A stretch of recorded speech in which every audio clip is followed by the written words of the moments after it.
사회적 거리 두기가 약 5달 만에 기존 3단계에서 5단계로 세분화됐습니다.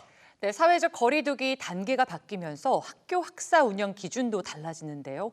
등교는 어떻게 바뀌게 되는지 자세한 내용을 최희연 기자와 알아보겠습니다. 네, 최희영 기자. 사회적 거리 두기가 이제 5단계로 개편이 된다고요. 오는 7일부터 적용이 된다고 들었는데 학생들의 등교는 어떻게 영향을 받게 됩니까? 네, 이제 정부가 기존의 사회적 거리 두기를 5단계로 세분화했습니다. 네. 이 학사 운영도 7일부터 바로 적용이 돼서 운영 기준도 그때부터 바뀌게 됩니다. 표를 함께 보실까요? 1단계 현재죠. 이제 밀집도 3분의 1을 원칙으로 하지만 지역이나 학교 여건에 따라 조정이 가능합니다.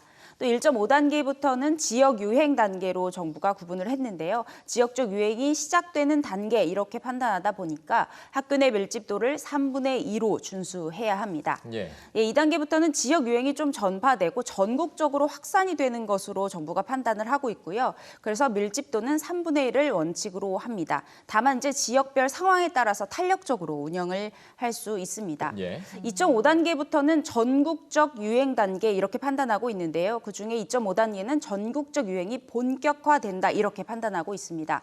그래서 학교 밀집도를 3분의 1로 준수해야 합니다. 또 3단계부터는 전국적 대유행 상태로 보고 있고요. 이때는 학교 수업을 원격으로 전면 전환하게 됩니다. 300명 이하의 소규모 학교와 농사노촌 학교 등은 2.5단계까지 밀집도 예외 기준을 적용해서요. 탄력적으로 학사 운영이 가능합니다. 또 이제 전체적으로 좀 요약해서 말씀드리면요.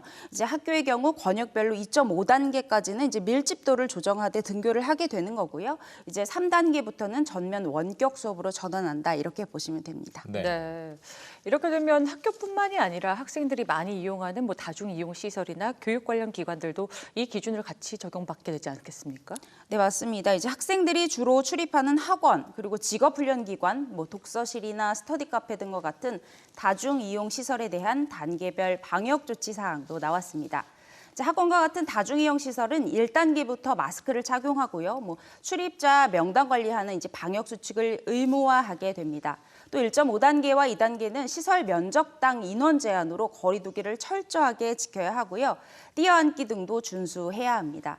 또 이제 2단계부터는 시설 내에서 아예 음식 섭취가 금지가 됩니다. 2.5단계부터는 밤 9시 이후에 학원 운영이 중단되고요. 또 이 밤 9시 이후에 운영이 중단되는 건 이제 독서실과 스터디 카페도 마찬가지입니다. 네. 그리고 이제 독서실이나 스터디 카페는 단체룸은 50%로 인원 제한도 받습니다. 이제 3단계부터는요. 이제 학원과 독서실 그리고 스터디 카페 모두 집합 금지 조치를 시행하게 됩니다. 학원은 여기서 원격 수업이 가능합니다. 이제 교육계에서는 이번 조치가 조금 복잡하긴 하지만 예측이 가능해졌다 이런 반응이 나오고 있습니다. 네, 향후 효율적으로 좀 기준 적용하는 데 더 도움이 됐으면 좋겠네요. 예, 오늘 얘기 잘 들었습니다.